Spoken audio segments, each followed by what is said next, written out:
All right, I'd like to welcome Selena Willows to the podcast today. Welcome, Selena. Hi, thanks for having me. This is a perfect summertime conversation. She talks about water safety and especially with the little ones. So I'm so excited for this. My daughter's actually, my older ones, we had a friend who did water safety with toddlers and babies. And so I was able to take advantage of that and do that. And it is so important. So before we get into that, Selena, will you tell us a little bit about you and your background? Yeah. So I have been in water safety and coaching children high fear sports for 28 years now. I started coaching when I was 14. And so over the years, I built curriculums for swim schools. I built curriculums for private schools that had, a pool integrated. I also ran a military beach for over 10 years. And in that time, developed a cold water survival program for the Canadian military that I then administered for almost a decade. To my knowledge, it's still the program they use for cold water survival. And I guess this all started when I had children of my own. So I have 2 children, and my son, who's the eldest, when he was 18 months, he fell backwards in a lake. And he was having night terrors, and he wouldn't let me wash his hair. And this was ongoing for quite some time. And I enrolled him in lessons, the same things that I used to teach, and it wasn't working. He wouldn't go to the instructor. And when we did get him in the water, it was a disaster. And then one day the instructor had put him on one of those floaty mats in the pool. And she took her back to get the next child, and he slid off. And she was negotiating with the other, and she was negotiating with the other child to get him into the water. And meanwhile, my son's underwater and I'm behind glass, right? And that was the moment where I said, this is enough. He's already scared and this isn't working. And now we've got him in a situation where we're re-traumatizing, right? Like I was feeling traumatized by this. And, she pulled him out fast enough. It was fine. He was okay. But it reinforced that fear that he had. And so, looking at the programs that I used to teach, I kind of thought to myself, okay, there's got to be something we're missing because nothing has changed. Nothing had changed. And nothing has changed in almost a century. Wow. Almost a century. Yeah. So these programs were developed in the 30s and we still use the same methods. That's interesting. And so I started doing research because I couldn't have this. I am a swimmer. I'm an avid water fanatic, and I needed my son to be able to come on canoe trips and to paddleboard and to do all these things that we do as a family. And so I started doing research, and I looked into, helping children overcome fear. And I looked into teaching body skills in different ways. And ultimately what I discovered was that if we can get the child in a place where they're in a really trusting relationship with someone that they can really feel confident with, like a parent or a caregiver, and we take away what is, I call it the choreography of swimming. So like the pull, kick, glide, the timing and the very prescriptive movements. If we strip that away, children learn to swim the way they learn to ride a bike. You get on the bike 2, 3, 4 times, you find your balance and off you go. Yeah. And it's the same thing with swimming. Wow. And so I ended up developing this program. The intent was never to have a business. It was just to teach my own children. But the next thing I knew, I had friends knocking down my door, and I ended up with a wait list. And 8 years later, here we are, and I'm teaching the parents how to do it themselves. That's so cool. Yeah. I love that you're not just teaching the safety, but you're empowering the parents to be able to teach. And that's key, and that they're more aware. So if something, and water and stuff.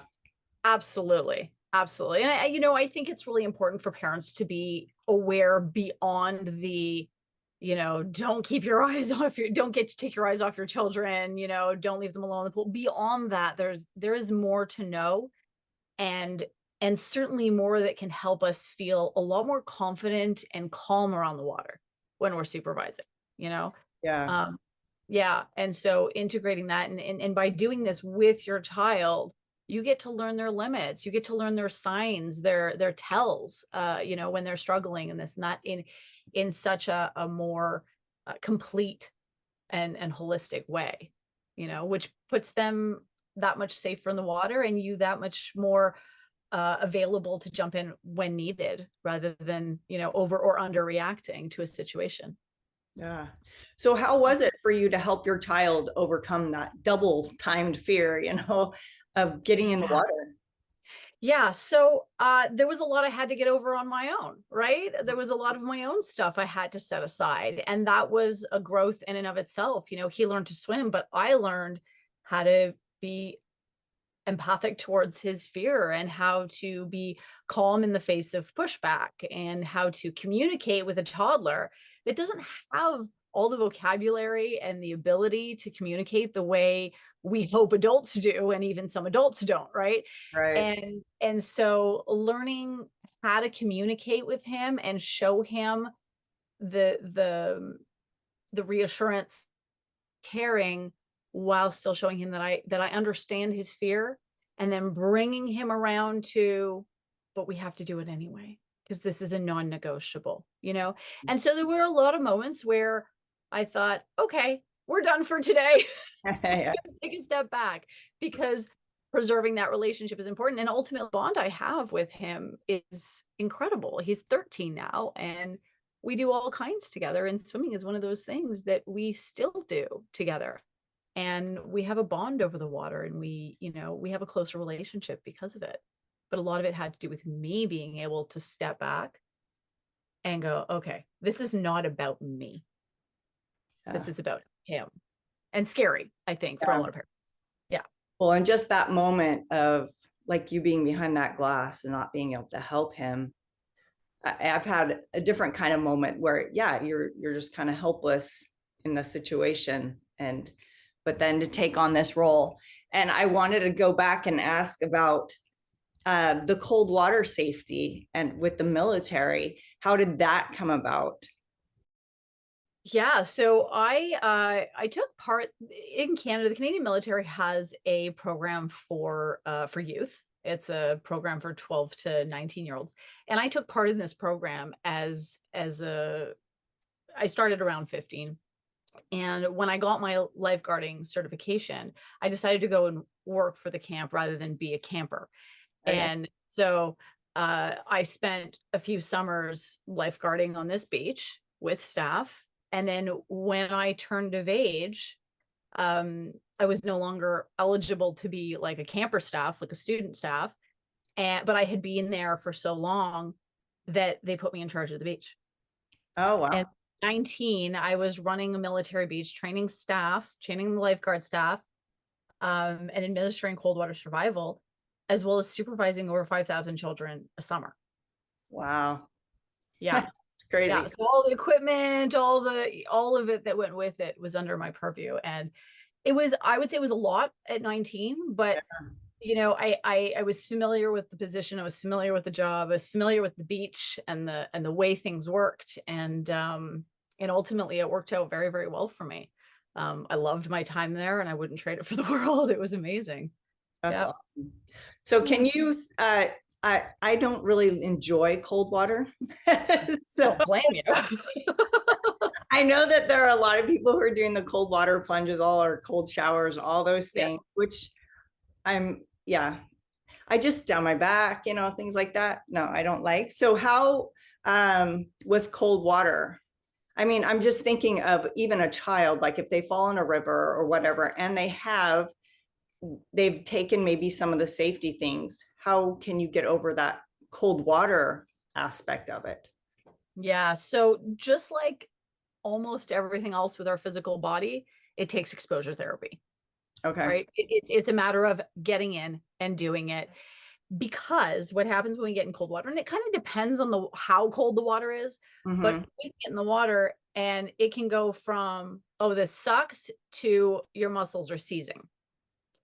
And if your muscles seize, then you can get yourself in a lot of trouble, right? And so the goal is here to stay moving, keep moving as much as possible. And a child will do this on their own. They will move on their own if they've been trained to get themselves out, to self-rescue, as we do in our programs, then they will move. So they'll keep moving and they will try, which is wonderful. That's what we want.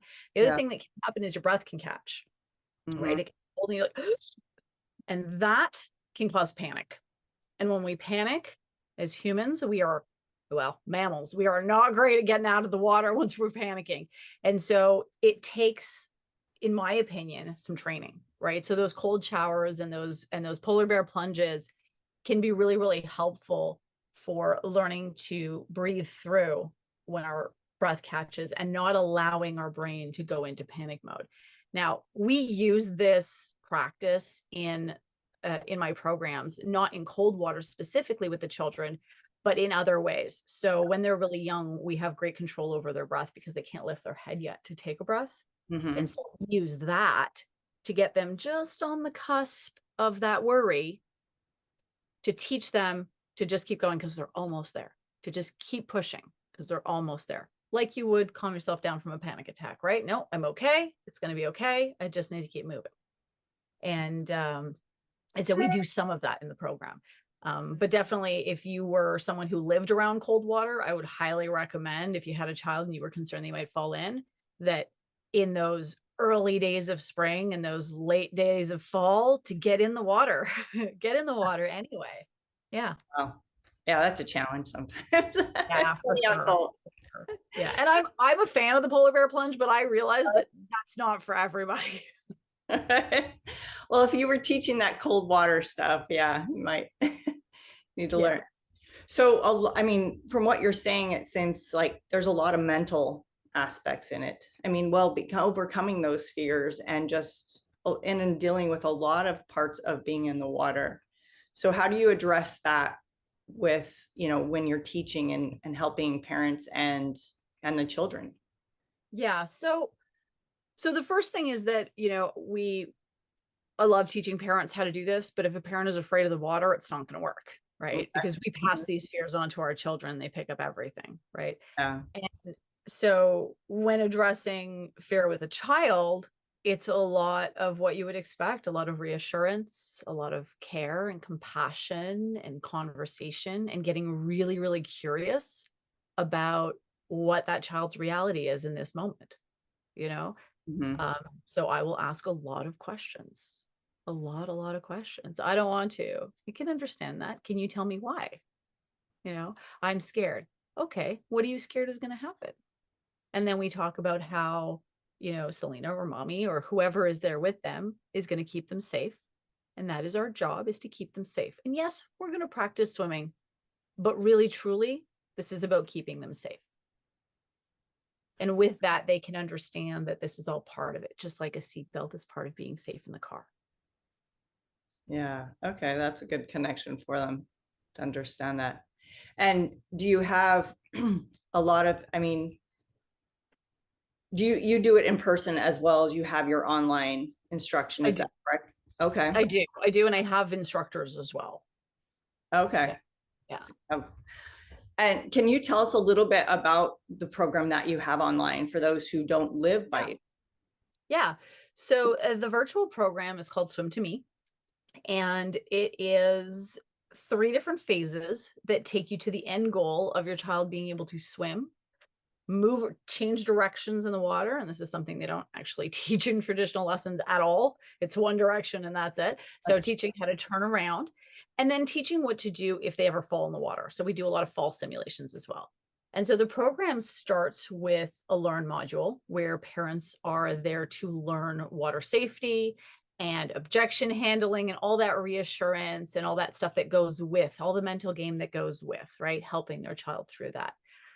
As well as a bit of for their own mental game, right? Of remembering that it's not about them and it's, and to breathe through it, because if you start to feel frustrated, your child will feel that. So we take you through that. That's all in the learn phase. And then we have the adapt phase, where both you and your child will be adapting to the new normal in the water, right? So the floaties are gone or whatever. And now mommy is deciding or daddy's deciding, caretaker's deciding, this is what we're doing. And that's not like what we used to do when we got in the water, right? So we have to renegotiate this, and that's the adapt phase. So while the parent and the child are both adapting to the new normal, the child is also adapting to the physical need to hold breath when underwater. Mm. And so we do this all together. And there are 3 different little mini skills, mini challenges in the adapt phase. And then once you're through the adapt phase, then we start teaching. And so from there, we do these 3 skills: the swimming, the turning around and moving in the water, changing directions, and the self-rescue. And so it's all in videos. They're 3 to 20 minutes long, nice and short. Most parents, I have a lot of parents who do it like they'll watch a video while cooking dinner or stuff like that. And practices are no longer than 10 minutes in the water with your child. Really, really short. And then we have all kinds of support, right? I'm here to support all the parents and at every stage, because my goal is for them to succeed. So we have a community, we have a private community, and we have live calls as well for support.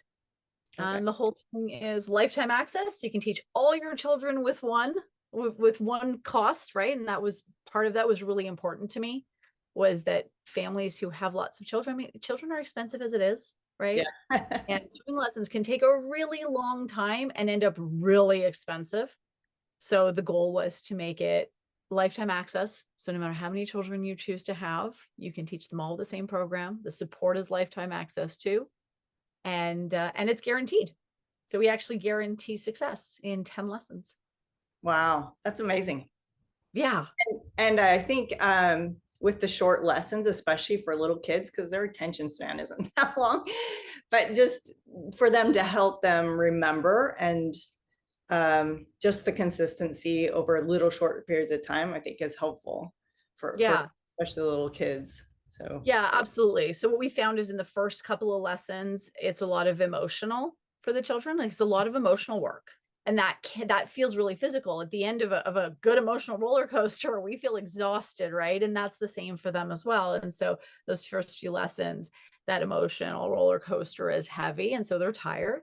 And then by the time they get to the moving around in the water, really truly in swimming and stuff, and the physical is so demanding that by the end of the 10 minutes, they're done anyway, you know? yeah. And this business of keeping a child in the water 30, 45 minutes at the age of 3, 4, I mean, it's to me, it's ridiculous.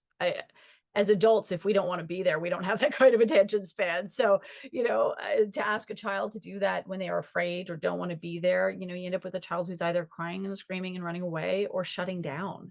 And Yeah. that's not good either. We don't want that. They shut down around the water. That's the same thing as panicking when they fall in. So, yeah. So to me, the short lessons and for the parent too, being able to keep your cool, right? Yeah. 10 minutes, you can suck it up for 10 minutes. You can hold it in for 10 minutes if you have to. But the goal is to get to a point where you don't have to. It's those first 3 lessons, Mhm. and then things kind of just run smoothly, like routine, like the routine of getting in the car and buckling up, like the routine of brushing your teeth before bed. It just becomes a part of it. Wow. And that's so amazing, especially for parents. It doesn't, time factor wise, it's not overwhelming to even just start. I think Yep. it's very doable and very important for water safety, because I mean, there's even just, we live in the country, there's all sorts of water sources around, and Mhm. you never know. You want your kids to just go out to play, but you want them to be safe. And so Yeah. I think that, and even when you're, at a pool or wherever you are, there's so many different water opportunities. Yeah. So I think it's so important. It's so beautiful. And have you, like you were talking about the emotional part, how do you help the parents? Is it just more the breathing, like to help the child? Because like you said, the parents have to overcome that emotional part too, and to, trust themselves, I guess, to be the teacher and to help their child through it as well. So yeah, like you're saying, there is that frustration that can come because they're wanting this expectation already sometimes, right? Yes. Yeah. So one of the things that I found has helped a lot is when we remember that our goal in all of this is not as important as our child's as our relationship with our child, right? So your Yeah. relationship with your child is much more important than whether or not today they go underwater right now in this moment, right? And that relationship is so much more important. And so looking at it like that, and asking the child why and trying to understand their point of view helps us gain empathy and understanding for what our child is going through. And then we can put ourselves in their shoes, right? So I do a practice. We have a workshop for parents who want to kind of dip their toe in. And what we do is I take them through, what fear looks like and all this, but then we go through a little meditation where I ask parents to take a moment and remember a time where they were afraid and how that felt in their body, and not to relive it, but just visit it. Just go and touch on it and just remember how uncomfortable that was and how you would have done anything to get out of there. And remember that your child is going to do everything and anything to keep themselves safe because they truly feel that they're in danger. If your child is afraid, they truly feel that they're in danger. And so if we can look at it from that lens, for me anyway, when I see a child who is afraid and I can frame it as afraid, not as tantrum, Mm-hmm. that makes a difference. That makes a difference, right? And so we help parents frame it in such a way that they're seeing that this is not just, I don't want to. This is not a pushback on, I want to keep my hair dirty. Do you know what I mean? Like this is truly fear. And so what we do with that is different than what we do in a disciplinary situation, because this is not about discipline. We're not going to discipline our children into swimming. Yeah. And that just recalls up in my memory of being a child and going to the, I don't know, the pool where they're doing the swimming lessons and everything. And the kids that are like screaming and kissing because they don't want to get in the water, but it's in that group setting.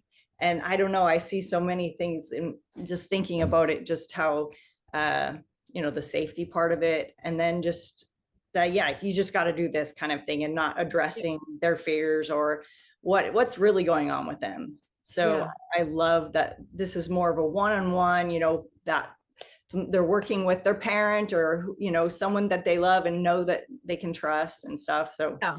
it Yeah. really, I think, changes it. Yeah, and there are consequences to not addressing this fear properly, right? What we don't seem to realize, or what, and we don't know what we don't know, and you wouldn't look into it unless you've thought about it all the time, like I do. I'm constantly thinking about these things. But one of the consequences to not addressing these fears with a child is they may learn to swim, but if they don't settle the fear they have about the water, they'll never be 100% comfortable. And a person who's not comfortable later on in life is at a much higher risk of anxiety and panic and drowning in the water. Yeah. If you're not 100% comfortable in the water because this was never addressed when it could have been and should have been, then you may never feel comfortable in the water. And then it takes one wave, and you start to panic, and you're much more likely to panic if you don't have that calmness about the water, and that can live with you forever. So yeah. Well, this has been so incredible. Just thinking of summertime and just all the people that are going out to water is so important. I have actually known several people who have lost their children in water and it's unfortunate. And you never know. So it's good to be safe and prepared and to help your children be prepared. So I love this. Will you share with everyone how they can get in contact with you and your program? Yeah, absolutely. So to find out information on the program, you can go to swim2safety.online/swim2me. But you can also get it from my website. So that's swim2safety.com. And then we're on social, Swim to Safety by Selena, both on Instagram, Facebook, TikTok, and YouTube as well. And then, there are coupon codes flying around there too. There are all kinds, and I'm going to give you one as well to share. So Awesome. if people want to jump into this program, they can do that. Now, from any of these pages, there are contact me buttons everywhere. I have a link tree too in my socials, and you can book a call with me. So if you're not certain, or you read through it and you have questions, concerns, anything like that, you can book a call with me. and we'll sit down and sort through and see if, if one of our programs is a great fit for you. And if not, then I try to help parents find another solution for getting their children to swim. That's, Because I think that's awesome. Yeah. Thank you so much, Selena. This has been so enlightening, and just like I said, it's just so important. You love your child, you want them safe, and this is how to help them to be safe, even when you can't be right there. So I love it. And to overcome those fears, and throughout life to have more confidence in themselves and enjoy being in the water, because the water's fun. The water's fun. And the idea of bonding, to me, the idea of having this activity that you bond over, like that to me is the best part, right? You're going to hire a 16-year-old to bond with your child. Why? Right? You get to do that. You get to build this beautiful relationship with your child. And this is just one of the many, many ways you can do that. Yeah. So, Perfect. Yeah. Thank you. Thank you. Thank you. Well, thank you, Shelly, so much for having me on. It's been a pleasure. It was great. And I hope we can do it again sometime.